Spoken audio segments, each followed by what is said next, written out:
कार्यक्रम के पुण्यार्जक हैं स्वर्गीय मंजुलाबेन अरविंद भाई गांधी सुपुत्र, मीतेश भाई एवं परेश भाई पुत्रवधु, पिनल एवं प्रतीक्षा, पौत्रियां साक्षी, आंचल, प्रीशा, आरुषि, समस्त गांधी परिवार निवासी बोरीवली मुंबई, श्रीमती नीना जैन, विनोद जैन, मिलेनियम, समस्त गुरु भक्त परिवार Firozabad, Shrimati Trishala Jain, doctor Monika Jain, doctor Neeraj Jain, Nikhil, Sejal, Paschim Vihar, Delhi, Shrimati Santosh Jain, Shri Vishal Chand Jain, Shrimati Poonam Jain, CMA Pankaj Jain, Amit Jain, राशि जैन, उन्नति जैन, सेक्टर 37, नोएडा। पास हुआ जब वो वहाँ पहुंची तो जिसने ऑर्डर दिया था उसने सब चीज़ देखी। पहले तो उसका दिमाग वैसे गर्म हो गया कि ऐसा होटल ऐसी व्यवस्था ठीक नहीं, लाइट चली गई तो वैसे गर्मी बढ़ी से, जनरेटर नहीं रखा या खराब हो गया, जो कुछ भी हुआ।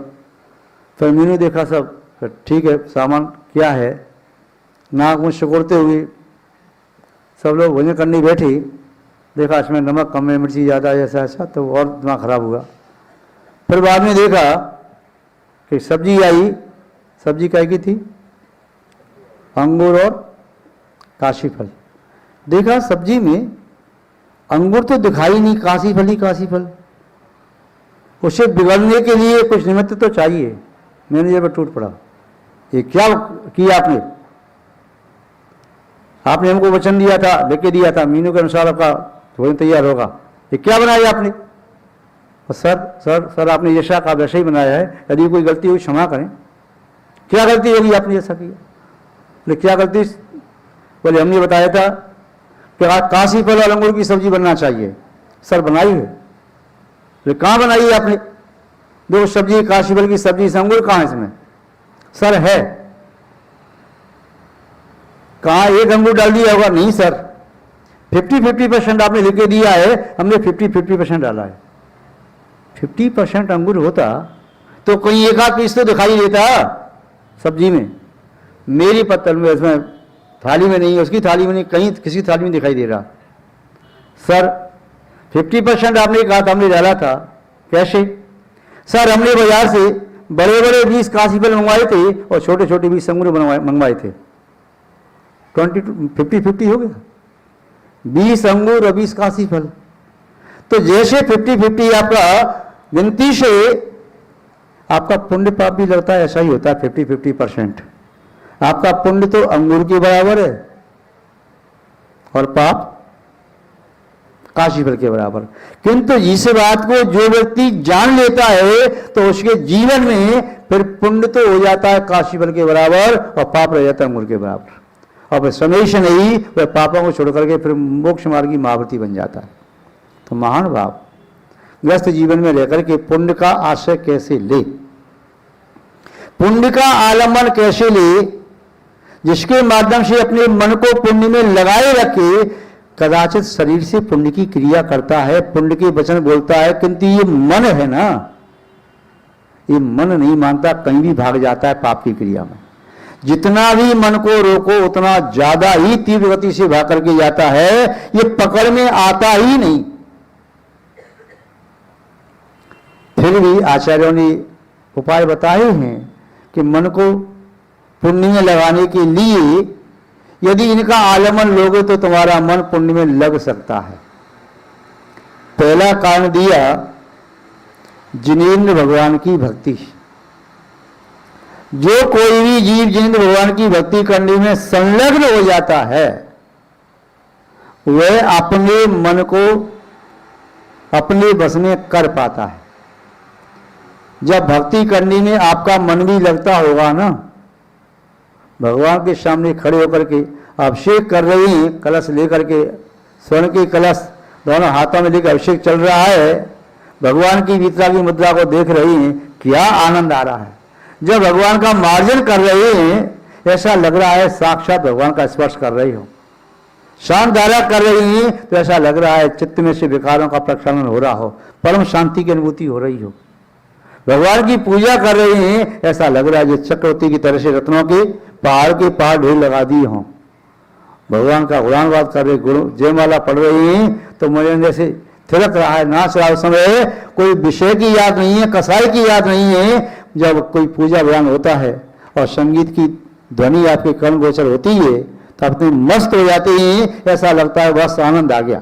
जीवन का सार तो यही है। उस समय में आपको कषाय आती है, उस समय में आपको विषय याद आती है, उस समय आपका मन पाप में नहीं आता और मन आपका आनंद से लग जाता है।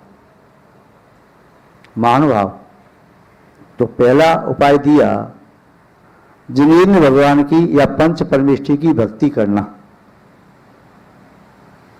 चाहे तो नोट भी कर सकते हैं, अपने पास एक नोटबुक रखें और जो बातें आपको अच्छी लगें तो नोट करते जाएं। ज्ञानानंद महाराज जी बाद में आपकी डायरी चेक कर सकते हैं, आपको पुरस्कार भी दिलाएंगे। तो पहला कारण क्या है? जिनेन्द्र भगवान की या पंच परमेष्ठी की भक्ति करना।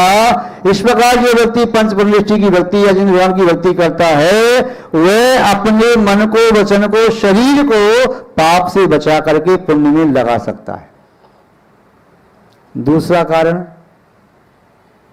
रंगोकार महामंत्र का जाप करना।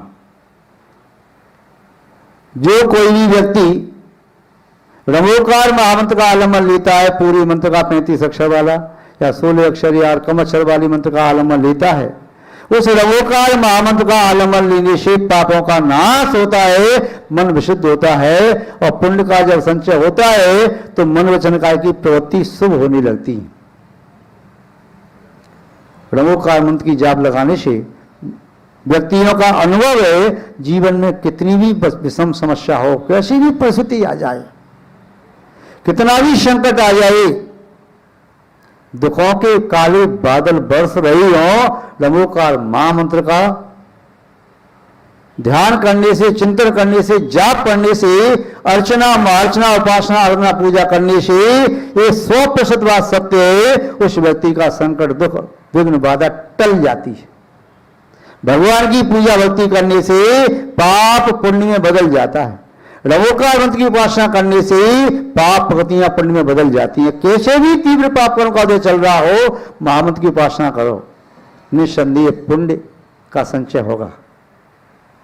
हिंसा अबान तप पर धन पर स्त्रीयता, जो कोई भी हिंसावान है, मिथ्या भाषण करने वाला है, पर धन या परिस्थिति में आसक्त है, परिस्थिति सेवन करने वाला सा पापी है, धन का संचय करने वाला है, यदि रंगोकार मंत्र का आलम्बन लेता है तो ऐसा जीव पाप से निकल करके पुण्यात्मा बन जाता है और परंपरा से मोक्ष प्राप्त करने का अधिकारी हो जाता है। महानुभाव, तो रंगोकार मंत्र के उदाहरण तो आपने देखे ही हैं। और यदि हम साधुओं से पूछें, संघ के साधुओं से कि अपना अनुभव बताओ, आपको क्या प्राप्त हुआ रंगोकार मंत्र के माध्यम से, भगवान की भक्ति के माध्यम से, और कहेंगे महाराज जी एक नहीं 50 घटना है। और सबसे बड़ी बात तो ये, हम आज यहाँ पर बैठे हैं तो भगवान की भक्ति और रंगोकार मंत्र की जाप का प्रभाव है जो हम यहाँ तक आ गए। और आपके जीवन में भी यदि कोई घटना घटी होगी तो आपसे भी पूछेंगे, तो हो सकता है सब व्यक्ति अपना अनुभव बता सकते हैं कि मेरे महामंत्र के माध्यम से इस प्रकार से मैंने अपनी रक्षा की थी, मैं ऐसा संकट आया, ऐसे मेरी ये प्रतिकूलता आई और उस दुख के जाल में से, दुख के गर्तने से ही महामंत्र ने मुझे निकाल दिया। चाहे राज भय, चोर भय, निर्धनता, रोग या प्रतिष्ठा पर कोई ऐसा भार होने वाला था, कुछ भी चीज थी, बस भगवान का नाम लिया। एक बुढ़िया जो भूकंप आया था यहाँ भुज कच्छ बचाओ, वहाँ भूकंप आया तो 7 दिन बाद ये बुढ़िया निकली जीवित, आपको ज्ञात होगा। उससे पूछा आप जीवित कैसे रही? व्यक्ति तो घबरा के वैसे ही मर जाएगा। बोले मैं तो भगवान महावीर स्वामी का नाम लेती रही, रंगोकार पढ़ती रही, मेरा जीवन होगा तो बच जाऊंगी। खुदाई हुई तो बलियों को अलग किया तो बढ़िया जीवित निकल आई। एक बालक भी निकल के ऐसे आया, पत्थर गिराओ, जो पत्थर की शिला ऐसी आई, वो पुण्यारी आ गया, बच गया। तो महानुभाव, ये रंगोकार महामंत्र, ये जिन भगवान की पूजा भक्ति यूं कहे मौत के मुंह में से निकाल के व्यक्ति को ले आती है।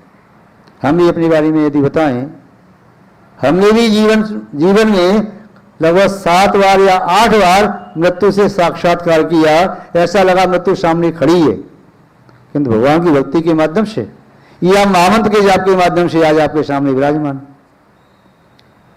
डॉक्टर ने तो कह दिया, वैद्य ने कह दिया कि अब कोई चांस नहीं है, अब सूर्य नहीं देख सकते, सुबह का सूर्य नहीं देख सकते। किंतु जब पुण्य होता है सत्ता में, तो पुण्य के माध्यम से व्यक्ति जिसे मृत घोषित भी कर दिया जाता है तब भी व्यक्ति जीवित हो जाता है। तो पुण्य एक ऐसी चीज है जिन भगवान की भक्ति और नमोकार महामंत्र जब क्लास लगाते हैं पूछते हैं तो ये अपना अनुभव बताओ।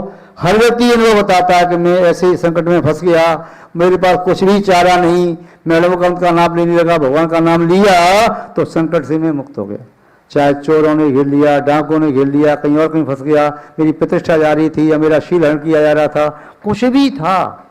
शास्त्रों में जो लिखे उदाहरण होते अलग हैं, किंतु आपके जीवंत लाइव एग्जाम्पल आपके हो सकते हैं। प्रत्येक व्यक्ति का अपना अलग अलग अनुभव हो सकता है। जिसने धर्म के क्षेत्र में प्रवेश किया है वह कहेगा हाँ महाराज जी ये मैं सत्य बात है, मेरे ऊपर बीती है, मैं उस समय से फंस गया था, कोई उपाय मेरे पास नहीं था, तब मैंने भगवान की शरण ली और मैं उस जाल में से, संकट में से, भंवर में से, गर्त में से निकल के बाहर आ गया।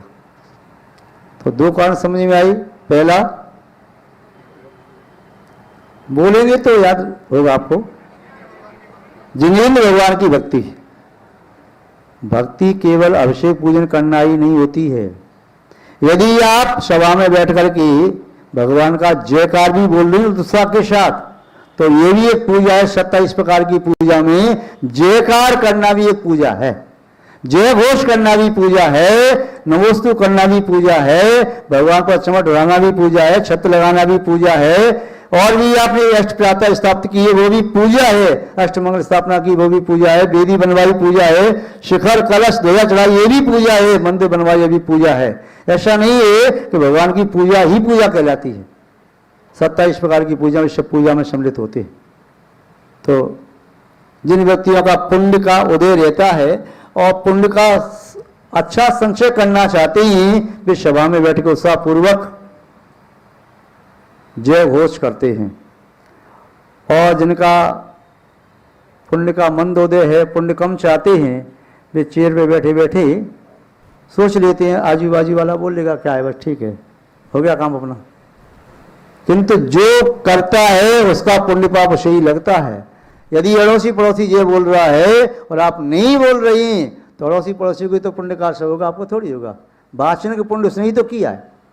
तो जयकार बोलना भी, नमोस्तु करना भी, सामने से निकल के जा रहे हैं, सामने मंदिर है तो आप सिर झुका करके, समय है तो बैठ के गवासन से नमोस्तु करके जाओ, नमोस्तु भगवान, नमोस्तु भगवान, भूयात पुनर्दर्शन हो।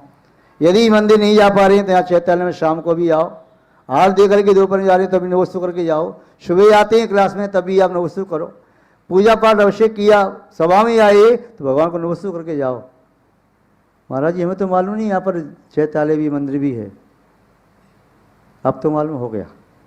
तो पुण्य का आशव हमें करना है, पुण्य का संचय करना है। जैसे व्यापारी किसी भी प्रकार से धन कमाना चाहता है, अपने धन को इन्वेस्ट करता है जहाँ से ज़्यादा पुण्य आए, धन आए, वैसे ही सम्यक दृष्टि धर्मात्मा वह कहता है मुझे पुण्य तो चाहिए किंतु पुण्य से संसार का फल नहीं चाहिए।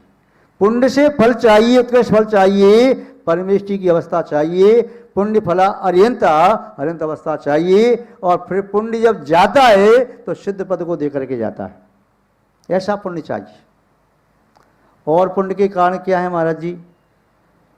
भगवान की भक्ति और नमोकार मंत्र की जाप के अलावा कुछ और भी पुण्य के कारण हैं क्या? हाँ, और भी पुण्य के कारण से बहुत पुण्य आता है, थोक में पुण्य आता है। उपवास करना, उपवास करना तप है, पहले नंबर का तप है अनशन। इसीलिए मुनि महाराज जी, साधु त्यागीवती उपवास करते हैं। लोग तो महाराज क्या बात है, पर्युषण 10 उपवास करते, अष्टांग 8 उपवास करते, कोई इतने उपवास करते, 16 उपवास करते, ये क्यों करते उपवास? क्या मूर्खता है, घर में खाने पीने के लिए सब कुछ अपनी उपवास कर रही है। यही तो संवदृष्टि की बुद्धिमानी है। सब कुछ है फिर भी बुद्धि पूर्वक त्याग कर रही हैं, तो ये उपवास है। यदि आपका ऐसा दिन आ गया, समय आ गया, खाने पीने के लिए नहीं है, किसी व्यक्ति के पास खाने के लिए नहीं है, या व्यस्त रहा खा नहीं पाया, तो उसे उपवास नहीं कहेंगे। बुद्धि पूर्वक त्याग करना वह अतिशय पुण्य का कारण होता है। बाहुबली ने भरत चक्रवर्ती को जीत करके राज्य को प्राप्त किया, चाहते तो वे राज कर सकते थे, किंतु नहीं, पा करके भी राज को छोड़ दिया और जाकर के दीक्षा ले ली। जो त्याग करता है उसे उस त्यागी हुई वस्तु से उत्कृष्ट वस्तु 100 गुनी, 1000 गुनी, लाख गुनी, कोटि गुनी उत्कृष्ट वस्तु प्राप्त होती है। आप आहार देते ही आप जानते हैं, एक गिलास दिया, एक गिलास के बदले में यदि मिथ्या दृष्टि भी दे रहा है तो 3 पल की आयु वाला मैं भोगभूमि मनुष्य बन जाऊंगा, 3 पल तक कल्पवृक्ष के द्वारा प्रदत्त उत्तम भोगों को भोगूंगा। और यदि मैं सम्यक दृष्टि हूँ और आयु बंद नहीं की है, मिथ्या दृष्टि भी यदि हो, तो देवायु का बंद करके सागरों पर्यंत वहाँ पर कंठ से अमृत निश्चित होगा, ऐसे सुखों को भोगने वाला मैं देव बनूंगा। तो महानुभाव व्यक्ति चाहता है कि किस प्रकार पुण्य का ज़्यादा से ज़्यादा आशा हो, तो उपवास करने से 700 पुण्य का बंद होता है। और उपवास करने से पाप कृतियाँ ऐसे जल जाती हैं जैसे किसी सूखे जंगल में पेट्रोल डाल करके आग लगा दी हो। तप के लिए संसार में कुछ भी दुस्साध्य नहीं है, इसीलिए तपस्या सबसे बड़ा साधन है कर्म को नष्ट करने का। तपस्या निजराचे, तप पहले नंबर पर है, अन्य सब कार्य बाद में है। तो दूसरा कार्य क्या है पुण्य के सब का? उपवास करना, एक आसन करना, ऊन उदर करना, रसों का त्याग करना, गिनती की वस्तु लेना, सब त्याग लिए को सब कुछ मिल सकता है, किंतु त्याग कर दिया इतने से ही हम काम चला लेंगे और वह पुण्य का सब कर रहे, कर्म की निजरा कर रहे, तो इनका ये पुण्य आगे काम आएगा, मोक्ष के लिए साधन बनेगा। तो तीसरा कारण समझ में आ गया, क्या है? उपवास करना। उपवास न कर सको तो एक आसन करना, अनुपवास करना, केवल पानी ले लिया, ऊन उदर करना, भूख से कम लिया, 1 गिलास 2 गिलास ले लिए, या फिर ये भी नहीं हो सके तो कोई रसों का त्याग कर दिया, ये भी ना हो सके तो अपनी वृत्ति को सीमित कर लेना, इतनी वस्तुएं मैं भोजन में लूँगा, इतनी अन्न, इतनी हरी, इतनी सब्जी, इतनी इतनी लेना है, ये भी आपके पुण्य के आश्रम का कारण है, इससे भी आपके पाप क्षय होंगे। अगला पुण्य का कारण क्या है? शील व्रत का पालन करना। ब्रह्मचर्य शिव ने ऐसे करते भी नहीं है। मैं महीने में 2-4 दिन ब्रह्म का सेवन करता और तो मैं सेवन करता ही नहीं। भैया नहीं करते तो पुण्य नहीं मिलेगा। संकल्प ले लो कि महीने में मैं 4 दिन ब्रह्मचर्य का व्रत रखूंगा, या 8 दिन, या 10 दिन, 12 दिन, 15 दिन, 18 दिन, 20 दिन, 22 दिन, 25 दिन, 28 दिन, 29, जैसा भी आपका सामर्थ्य है। तो इतना संकल्प लेने से आपके जीवन में वह अब्रह्म संबंधी पाप आएगा नहीं, ब्रह्मचर्य व्रत के संकल्प से 700 पुण्य आपके जीवन में आता रहेगा। तो ये भी पुण्य प्राप्त करने का साधन है। अगला साधन क्या है? 5वां, सत पात्रों को दान देना। जो उत्तम मध्यम जघन्य पात्र हैं, नवदा भक्ति पूर्वक उन पात्रों को दान देना, ये 5वां कारण। 4 प्रकार का दान, आहार दान, औषध दान, शास्त्र दान, अभय दान, ये 4 प्रकार का दान, 4 प्रकार के संग को आप पढ़ते हैं। दान 4 प्रकार, 4 संग को दीजिए, धन बिजली उन आहार, नर भव लाओ लीजिए। 4 प्रकार का दान 4 प्रकार के संग को दीजिए। धन तो बिजली की चमक की तरह से है, आज दिखाई दे रहा है, कल यदि पाप का उदय आ गया तो नष्ट होते देर नहीं लगेगी। इसलिए दान भी पुण्य का कारण है। और जो लोग दान देते हैं ना, उनके चेहरे पर प्रसन्नता देखो। जिसके चौके में महाराज का हार हो जाता है, इतना आनंदित होता है, ऐसा लगता है पूरे स्वर्ग का वैभव मेरे घर में आ गया हो। ऐसा लगता है उसे तो जैसे तीर्थंकर भगवान साक्षात मेरे घर में आ गए हों। ऐसा लगता है कोई रिद्धिधारी मुनि को मैंने हार दिया है।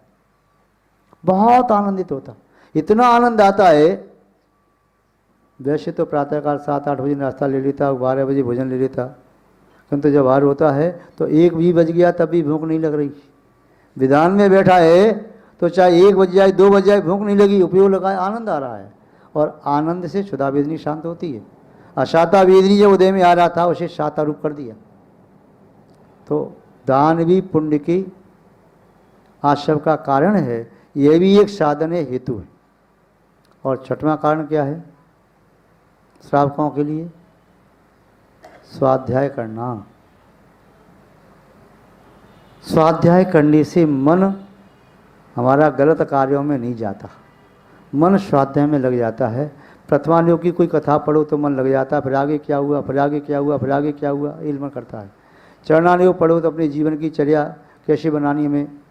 कर्णायोग पढ़ो तो कर्म प्रगतियों का ज्ञान, 3 लोक का ज्ञान होता है, कर्मों का क्या स्वभाव है, क्या प्रभाव है, ज्ञान होता है। द्रव्यानुयोग पढ़ो तो आत्मा की दशा अभी क्या है और कैसी होना चाहिए, कैसे कैसे मार्ग है, कैसे आत्मा की शुद्धि होगी। ये सब स्वाध्याय करने से व्यक्ति को ज्ञान होता है। और जब स्वाध्याय करता है तो मन उसका भागता नहीं, उस काम में लग जाता है। महान भाव आपने देखा, असुहादो निर्यादो, अशुभ परिणाम करने से नरक आदि आयु का बंध होता है। स्वभावादो शग स्वमाहु, और शुभ परिणाम करने से स्वर्ग आदि की आयु का बंध होता है, मनुष्य और देव आदि की आयु का बंध होता है। द्विषी भावम जानी, अब दोनों को आप जान लो। जमते रुचि तम कुड़ह, जो आपको रुचिकर लगी, पाप करना है तो पाप करो, कोई आपको रोक नहीं रहा। पुण्य करना है तो पुण्य करो, कोई आपको रोक नहीं रहा। बस दोनों रास्ते दिखा दिए आचार्य कुंद स्वामी जी ने, ये पाप के मार्ग है, ये पुण्य के मार्ग है। क्या करना है, आपको जैसा रुचिकर लगी वैसा करो। पुण्य परंपरा से मोक्ष का कारण है, पाप दुर्गति और दुखों का कारण है। इसलिए पापों से बचो, पुण्य कार्य में लगो। यही हमारा आप सबके लिए शुभ आशीर्वाद है। इन्हीं आशीर्वाद के साथ अपनी शब्द श्रृंखला को विराम देते हैं। जो महानुभाव स्थानीय मुंबई से आसपास की उपनगरी से या बाहर से यहाँ उपस्थित हैं, उन सभी भक्तगणों को वात्सल्यपूर्वक बहुत बहुत आशीर्वाद। मधुबन, सकबत, दिल्ली से राजेश भाई रानू यहाँ उपस्थित हैं, और फरीदाबाद से हिमांशु जी, और नोएडा से अमित जी। इसके अलावा और भी जो महानुभाव बाहर से आए हैं, उन्हें भी हमारा बहुत बहुत आशीर्वाद। जय बोलिए श्री शांतनाथ भगवान की, परम पूज्य आचार्य गुरुदेव श्री विद्यानंद जी महाराज की, अहिंसामय विश्व धर्म की। इस कार्यक्रम के पुण्यार्जक थे स्वर्गीय मंजुलाबेन अरविंद भाई गांधी, सुपुत्र मीतेश भाई एवं परेश भाई, पुत्रवधु पिनल एवं प्रतीक्षा, पौत्रियां साक्षी, आंचल, प्रीशा, आरुषि, समस्त गांधी परिवार निवासी बोरीवली, मुंबई, श्रीमती नीना जैन, विनोद जैन, मिलेनियम, समस्त गुरुभक्त परिवार Firozabad, Shrimati Trishala Jain, doctor Monika Jain, doctor Neeraj Jain, Nikhil, Sejal, Paschim Vihar, Delhi, Shrimati Santosh Jain, Shri Vishal Chand Jain, Shrimati Poonam Jain, CMA Pankaj Jain, Amit Jain, राशि जैन, उन्नति जैन, सेक्टर 37, नोएडा।